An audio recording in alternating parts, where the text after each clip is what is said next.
I'm here again with one of my beautiful composition, मेरे सपनों की दुनिया।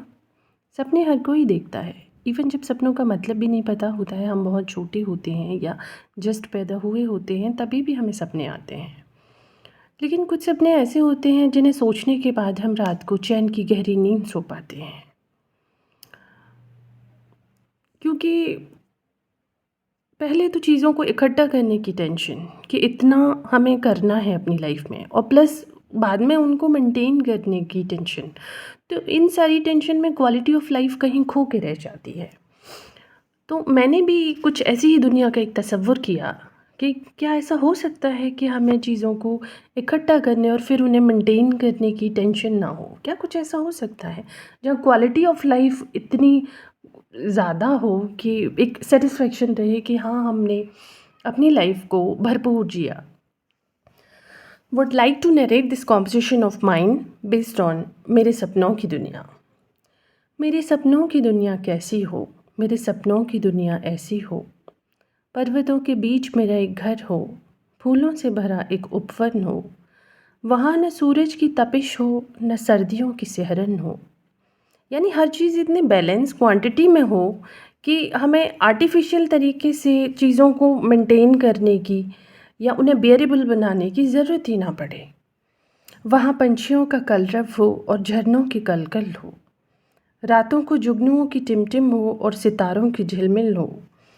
वहाँ चाँद की मध्यम रोशनी हो और आत्मिक शांति हो। एक होता है कि एक्सटर्नली हम बहुत पीसफुल दिखाई दे रहे हैं, शांत हैं, लेकिन अंदर तूफ़ान मचा हुआ है। एक होता है कि इंटरनली हम बहुत पीस में हैं, बाहर कितना भी शोर हो रहा है लेकिन वो हमें प्रभावित नहीं करता। तो आत्मिक शांति is something which is much more important, कि बाहर से आप काम एंड कूल लग रहे हैं और अंदर भूचाल मचा है, तो वो चीज़ कहीं न कहीं आपको डिसबैलेंस करती है।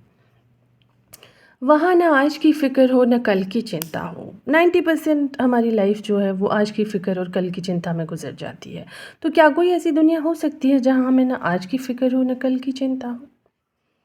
वहाँ न रिश्तों की कुढ़न हो, न चाहतों की उलझन हो। जिसको चाहते हैं वो हासिल नहीं है और जो हासिल है उसको चाहते नहीं हैं। यानी हम कभी भी प्रेजेंस ऑफ माइंड के साथ करंट मोमेंट में जिसको हम जी रहे हैं उसमें होते ही नहीं हैं। हम होते कहीं और हैं और दिमाग से कहीं हैं, शरीर से कहीं हैं।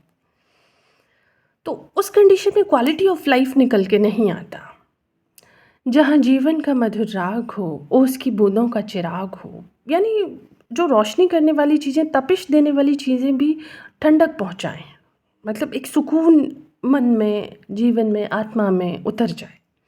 तो चिराग भी जहाँ ओस की बूंदों से बना हुआ हो, जो रोशनी तो करे लेकिन तपिश के बजाय ठंडक पहुँचाए। जहाँ फूल बातें करते हों, जहाँ हवाएं जीवन का राग गुनगुनाएं, जहाँ बादल हर रोज़ बूंदों के मोती बरसाएं, जहाँ धरती पर बर्फ़ की सफ़ेद चादर हो, जहाँ आसमान और ज़मीन एक हो जाएं। लेकिन एक एक चीज़ है कि आसमान और ज़मीन का एक होना इम्पॉसिबल माना जाता है। तो क्या कोई ऐसा वर्ल्ड हो सकता है कि आसमान और ज़मीन भी एक हो जाए? Thank you so much.